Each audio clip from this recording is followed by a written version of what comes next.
Hello, everybody. This is Jennifer Schaus, and thanks for joining us in our 2019 Federal Government Webinar Wednesday series.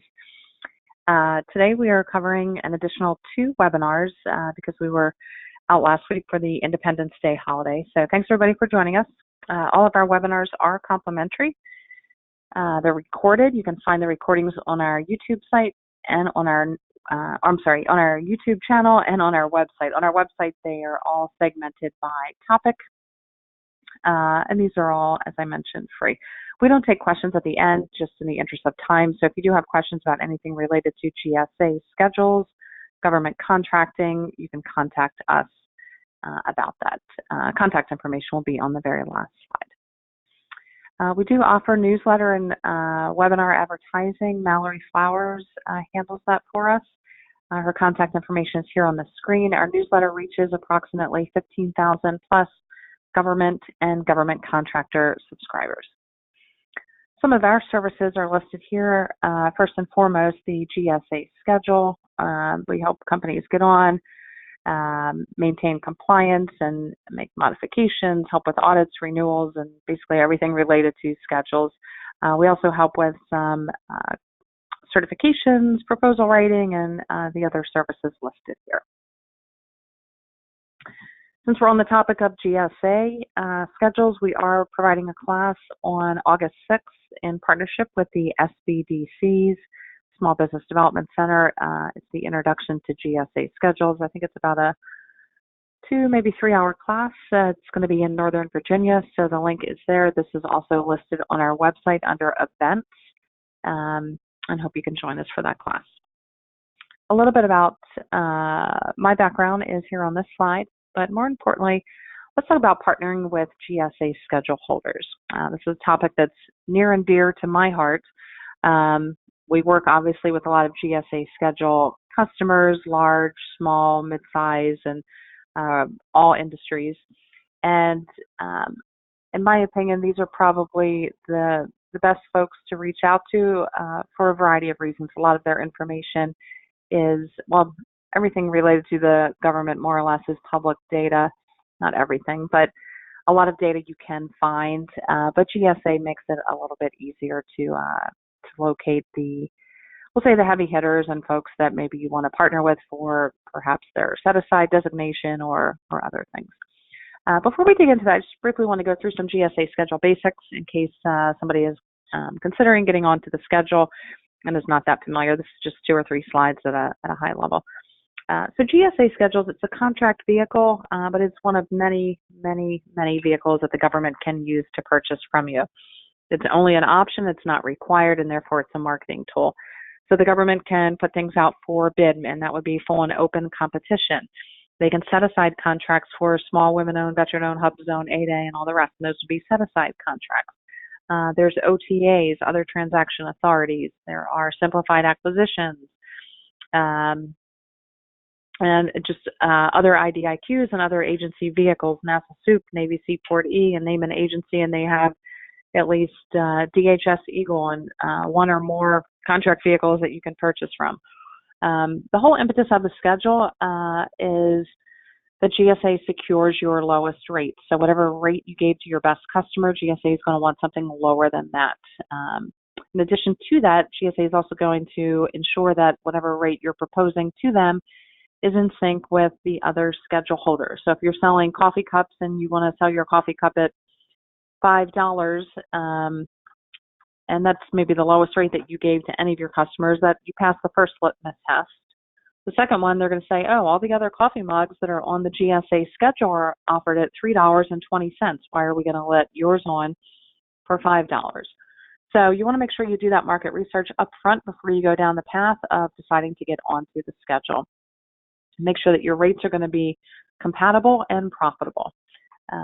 The GSA schedule, it is initially a 5-year contract with 3 5-year renewable periods. So in essence, it's a 20-year contract if you meet all the terms, conditions, and go through all of the renewals. As I mentioned, you must offer GSA better than your lowest price, and you can do some homework up front. This is a site that anybody and everybody can go on to. which is calc.gsa.gov, and you can type in systems engineer, 5 years of experience, minimum education bachelor's, and come up with a rate. If you're selling products, then you would go to the GSA Advantagegov site and type in bulletproof vests, Xerox machines, phones, pens, paper, whatever it is you're selling to the government. But make a note that more than half of the schedule holders have zero sales through their schedule. They may have $5 million sales with the Navy, but it's not going through the schedule. It doesn't matter. And on that note, GSA is going to require that you bring in at least $25,000 per year through your schedule. If you don't, then they will cancel or revoke your schedule. So again, make sure you've done the homework, that you've got customers in your pipeline, prospects in your pipeline that are going to purchase from you before you go down this path. The schedules are open and rolling RFP, meaning that it has a heartbeat. It's a living, breathing document that will occasionally go through changes in various requirements, meaning that they will sometimes add the various hoops that you need to jump through. Okay, so now that you know what GSA schedules are and that they are not required, it's a marketing tool only and one of many, many, many ways that the government purchases, and I'd say only about 10 to 15% of federal contracts actually run through the schedule, but still it's billions of dollars. Let's talk about the teaming, partnering, subcontracting, and mentor-protege, and all the other different ways that you can go at it not alone. So a lot of times companies come to us and they say, hey, we want to get into federal contracting. We hear it's very lucrative and Uncle Sam has tons of money. In fact, the U.S. government is the largest purchaser in the world, but we want to be a subcontractor. Well, that's great, but I think a lot of times companies think that they are not, quote unquote, allowed to go directly to the government, when in fact they are. Anybody can compete for a prime contract. You do not need to be a large business. You do not need a GSA schedule. You do not need to have some 8A or women-owned or veteran-owned certification. As long as you meet the terms, conditions, and that solicitation, then you can certainly submit your proposal, and if you win, then hey, you've got yourself a government contract. But sometimes working with other businesses that have already been there, done that, and know the ropes can be a more enticing way for kind of newbies to enter the market.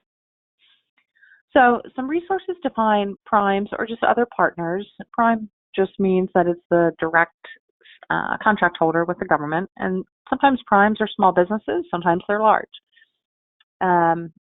But you can, on our website, we've listed the top 100 vendors for each department. So for DOD, for Department of Ag, Commerce, HHS, VA, and all the other departments, you can get a list of those companies, and then you would do some homework on them by then going to FPDS, the Federal Procurement Data System, and doing a search, either plugging in that company name or filtering by your NAICS code and other factors to find out who are the businesses that are selling your services, to find out what departments and agencies they're selling to. You can also go to the SBA Dynamic Small Business System. That typically will feed in data from SAM, but you want to make sure that you've got a complete profile in there. Government's typically not going to use SAM to find small businesses, but they will occasionally go over to the SBA DSBS. You can also go to the Federal Business Opportunities Interested Vendors tab, and that's for each solicitation. And maybe you have somebody that provides a complimentary service. And one other way, which is why we're here today, is talk about partnering with GSA schedule holders. And again, I'll reiterate from what I said earlier, why. There's a lot of resources available through GSA to research more granularity or to get more granular with these schedule holders, to look at their prices and what contracts they have and who's the contact information, who's really that person involved in government contracting for that company. So first you want to identify what is it that your company does, and don't pick 10 things, don't even pick 3 things, pick one thing and do it well. So you would then find out what schedule or SIN number, more specifically the SIN number, special item number, is applicable. And you can read about GSA schedules on the GSA website, but if you go to the GSA e-library, it's going to give you a list of all the schedules, and here's what it looks like. So on the left-hand side, you've got all of the schedules listed, or the number, and then a description off to the right. If you click on any of those, it's going to break it down further by SIN. So this is just taking you through a list of all of the categories that GSA has where you can fit your product or your services. So once you've determined the schedule and the SIN number, then you want to look at more detail and conduct a high-level review of the vendors within that SIN number. And look at their socioeconomic indicators. Are you looking for a schedule holder that is a woman-owned business and maybe you're a veteran and you guys can partner? If anybody has O next to their name, O means other means large business means they're required to parse out approximately 36% of their business to small businesses. Does not need to be other schedule holders. So again, a good way to find out who the large businesses are. So this is an extract taken from Schedule 70 IT Services. Top left-hand corner, it says 13251. That is the SIN number. And then you've got the third column from the right, which is the Socioeconomic Indicator. You'll see for the first company, you've got S, D, V, and D. Small, disadvantaged, veteran-owned, and D for disadvantage. Below that, you've got a small disadvantage 8A. It's a little bit of an eye test. And then the very last company listed here is, and this is alphabetical, it does not include all of the 3,692 contractors. But the 2020 company LLC says O. O means other means large business. If you click on that icon off to the right of O for other, that would then open up their price list. There's an easier way of doing it, but that price list will have a contact name and phone number on the inside, and that can be a good starting point. Once you've determined the large businesses that perhaps you want to contract with, because maybe you're a small business and so you decide that you're going to go where everybody and their brother's going and try to partner with these large businesses, then you want to go over to ssq.gsa.gov. SSQ is the Schedule Sales Query. Again, a public website. In the top left-hand corner, you'll click on Create Report. You'll then select number 10, which is a total by contractor for a specific schedule and a specific fiscal year. So you'll, from the drop-down menu on the next screen, you will select the schedule, and they're all listed here, numerically and then alphabetically if the schedule begins with any letters. You will then click on Download Report, which is the blue link at the bottom center of the page. And then this will be your output. You're going to have a list of, and this is just, again, alphabetical, so it doesn't show the entire list. But these are the company sales through the schedule. So obviously you're going to see a lot of zeros in there. But if you look at the last company that's listed there, and even, which is a period Bright Idea LLC, they're doing about close to 5 million. A couple lines up from that, you've got a company doing about 7 million. So if they're doing that type of revenue, doesn't necessarily mean they're a large business. So you can kind of sort on here by socioeconomic indicator, but these guys may have some wiggle room to parse some work out to you, or you could bring them in on an engagement that you need more bandwidth. That maybe you've got the relationship at the agency, but the work is a little bit bigger than what you're able to provide. These guys then have the experience, they've got revenue through their schedule, can be a way to work with them. However, if you are a services company, before you do that, you probably want to make sure that before you reach out to them that it's going to be a profitable fit. A lot of times the large businesses or the primes will dictate their prices, and it's more or less a take it or leave it, meaning, hey, the large business may say to you, hey, we just want to contract with insert whatever agency you want, the Air Force or HHS or whatever it is.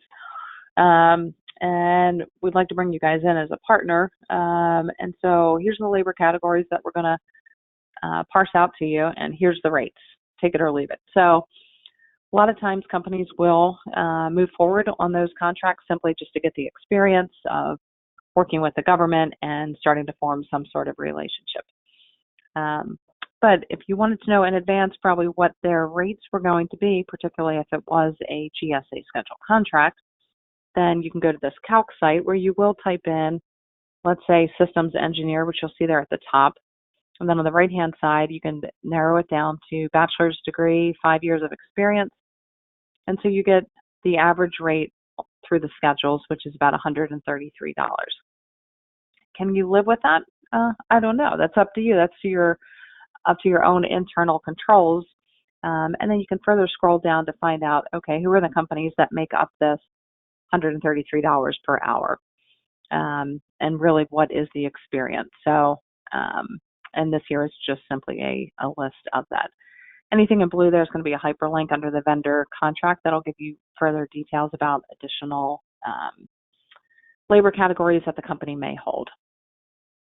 So if, let's just take the first one, B3H Corporation was going to come to you, they are obviously not going to give you a rate for a systems engineer that's higher than $46.87. Can you live with that? But before you exhaust all this energy in trying to track down B3H Corporation, you want to make sure you want to do this homework. So save yourself some time, do some sleuthing here to say, hey, are my rates, can I live with maybe a $40 an hour rate on a systems engineer? Maybe a company that's further down the list here, like the Columbia Group at $60.89 is a little bit better to do business with because maybe we could get a rate out of them of $55, where that would not even be a possibility with the B3H Corporation. So do your homework before you start, tracking these companies down because it may not be a profitable engagement for you. You can also conduct additional market research on their website if they're going to any events or speaking at any conferences or any trade shows or any matchmaking events. You certainly do want to go there. And then once you've identified that company, then go back to FPDS, the Federal Procurement Data System, plug in their name, and look at the other contracts to see what other agencies or departments are they working with. Do they have a sweet spot, meaning is 90% of their work with HHS, but then they also have 10% of their work is with USAID or whatever. Go to their LinkedIn company profile. Do the research before you meet them. Do they have a capability statement? And also customize yours to match theirs. The FCDS search is going to, this one I think we just plugged in, Lockheed. And you can, so there's, quite a few records here, close to 951,330. You can put that into an Excel spreadsheet sorted by department. Again, that's where you're going to figure out, okay, do they have a sweet spot? Is their sweet spot the same as mine, or can something I have done complement what they have done? Using LinkedIn, you can do searches for what I've got here on the right-hand side, SBLOs, Small Business Liaison Officer, which is typically what they're called at federal agencies. At the prime contractors. Sometimes it's somebody that's in charge of diversity or inclusion or outreach, strategic partnerships or alliances. So, and I just pulled out some folks here that just came up in a quick LinkedIn search, and it came up with 564 results. That was just putting SBLO. If you actually type in Small Business Liaison Officer, you'll probably come up with quite a few more.